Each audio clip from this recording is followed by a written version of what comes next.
Assalamualaikum warahmatullahi wabarakatuh. Kami dari kelompok 7 yang terdiri dari anggota Nurlina Dwi Diharja, NIM 052, saya sendiri Anita, NIM 053, dan Hayudela Nikmala, NIM 064. Di sini kami akan membahas tentang budaya dan komunikasi.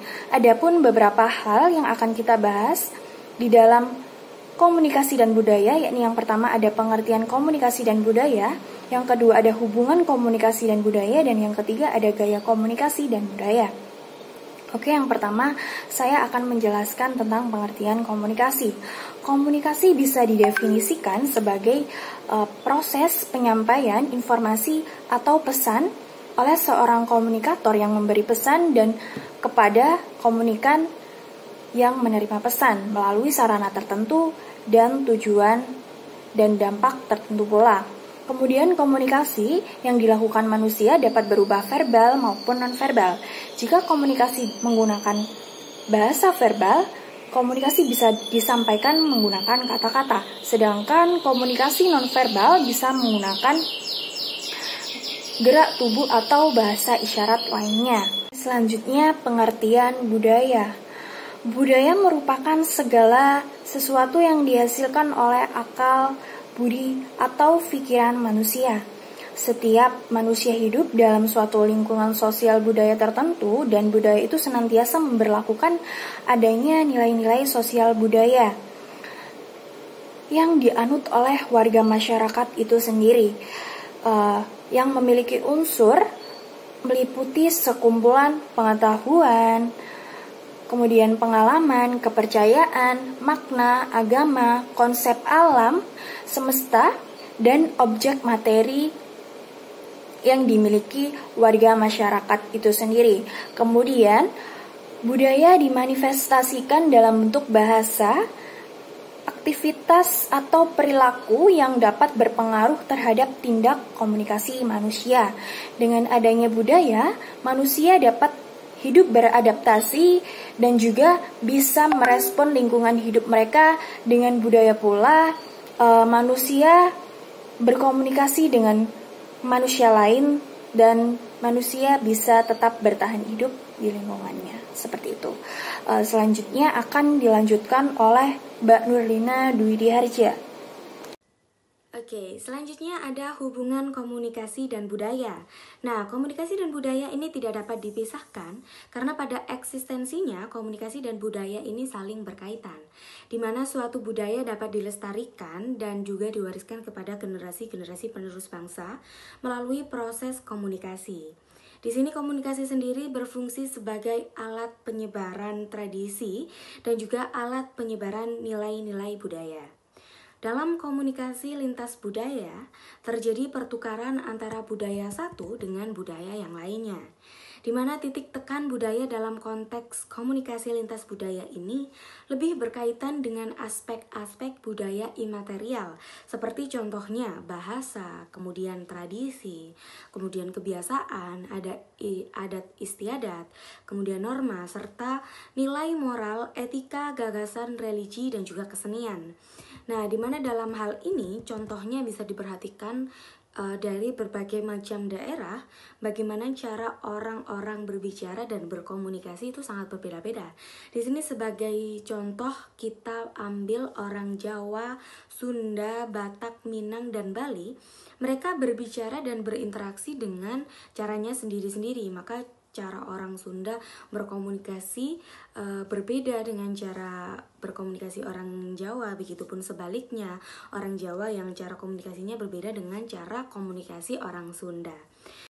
Nah, perbedaan-perbedaan tersebut agar komunikasi yang dibangun oleh orang-orang yang berbeda budaya ini dapat berjalan dengan baik, maka diperlukan adanya pemahaman antara budaya satu dengan budaya yang lainnya. Dimana contohnya di sini apabila proses konseling lintas budaya terjadi, maka pemahaman antara budaya yang satu dengan budaya yang lain, budaya konselornya dan juga budaya oleh seorang konselinya harus diperhatikan. Dimana sebagai contoh ada konseli dengan orang Jawa, kemudian bertemu dengan konselor dengan orang Batak misalnya. Cara ngomongnya dari orang Jawa ini lembut, kemudian tertata dengan tata krama yang halus, kemudian orang Batak yang nada bicaranya cenderung tinggi dan cenderung tutur bahasanya ini selalu menggunakan intonasi yang tinggi. Nah, untuk seperti itu maka konseling lintas budaya, maka komunikasi yang terbangun supaya dapat berjalan dengan lancar, maka diperlukan adanya pemahaman budaya antara budaya yang satu dengan budaya yang lainnya. Selanjutnya poin yang ketiga yakni gaya komunikasi dan budaya. Jadi di sini budaya memegang peranan penting dalam membentuk gaya komunikasi. Umumnya orang bereaksi terhadap cara kita berbicara daripada apa yang kita katakan. Nah, dalam proses komunikasi antara orang-orang yang berbeda budayanya dibutuhkan pengertian atau pemahaman yang lebih komprehensif. Dengan mempelajari budaya orang lain merupakan salah satu cara untuk mewujudkan pemahaman tersebut. Nah, dengan adanya pemahaman antara orang-orang yang berbeda budaya, maka komunikasi akan lebih efektif dan tujuan sebuah proses komunikasi bisa tercapai. Nah, dengan mempelajari banyak hal dan mengetahui banyak hal mengenai budaya orang lain, maka akan tercipta kesamaan makna dalam berkomunikasi. Selanjutnya ada gaya komunikasi. Gaya komunikasi adalah cara seseorang berinteraksi secara verbal, nonverbal, dan paraverbal untuk memberikan sinyal bagaimana makna literal harus diambil, ditafsirkan, disaring, atau dipahami. Jadi bahwa orang memiliki gaya percakapan yang berbeda. Jadi ketika penutur dari berbagai bagian negara atau dari latar belakang, etnis, atau kelas yang berbeda berbicara satu sama lain, kemungkinan kata-kata mereka tidak akan dipahami persis seperti yang dimaksudkan. Nah, jadi di sini berbeda budaya berarti berbeda dalam menyampaikan ide, gagasan, dan berbeda dalam perilaku keseharian. Dan berbeda budaya berarti berbeda dalam strategi komunikasi. Nah, di sini selanjutnya ada pendapat dari MC Kalister lebih lanjut menyatakan bahwa gaya komunikasi adalah masalah pilihan. Tidak ada gaya yang lebih baik dari yang lain. Itu bukanlah sesuatu yang dengannya kita dilahirkan dan mati. Itu adalah sesuatu yang kita pelajari dan kembangkan dari waktu ke waktu. Jadi dapat disimpulkan bahwa gaya komunikasi adalah di mana cara seseorang berinteraksi dengan cara secara verbal, nonverbal, dan paraverbal untuk memberikan tanda bagaimana arti yang sebenarnya harus dipahami atau dimengerti untuk mendapatkan suatu respon atau tanggapan tertentu dalam situasi yang tertentu pula. Kemudian selanjutnya ada gaya komunikasi lintas budaya. Faktor lintas budaya jelas menciptakan potensi peningkatan masalah komunikasi. Munter pada tahun 1943 mengidentifikasikan 4 masalah khusus yang berkaitan dengan bahasa, kesulitan dalam komunikasi lintas budaya. Yakni yang pertama ada hambatan yang disebabkan oleh semantik. Semantik sendiri adalah makna dalam berbahasa. Penting untuk dicatat bahwa kata-kata memiliki arti yang berbeda bagi orang-orang yang berbeda pula. Ini terutama berlaku untuk orang-orang dari yang budayanya berbeda. Seperti contoh dalam budaya India. Ada beberapa kata, misalnya ada bahasa yang tidak bisa langsung diterjemahkan ke dalam bahasa Inggris. Kemudian yang kedua, adanya hambatan yang disebabkan oleh konotasi kata. Jadi kata-kata menyiratkan hal yang berbeda dalam bahasa yang berbeda. Misalnya dari budaya Jawa, yakni kata amplop. Dalam kalimat diwenehi, amplop wae ben urusanmu ndang rampung.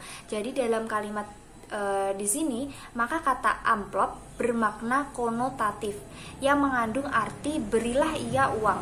Nah, kata amplop ini adalah masih ada hubungannya nih dengan kata amplop dan uang, karena uang dapat saja diisi di dalam amplop.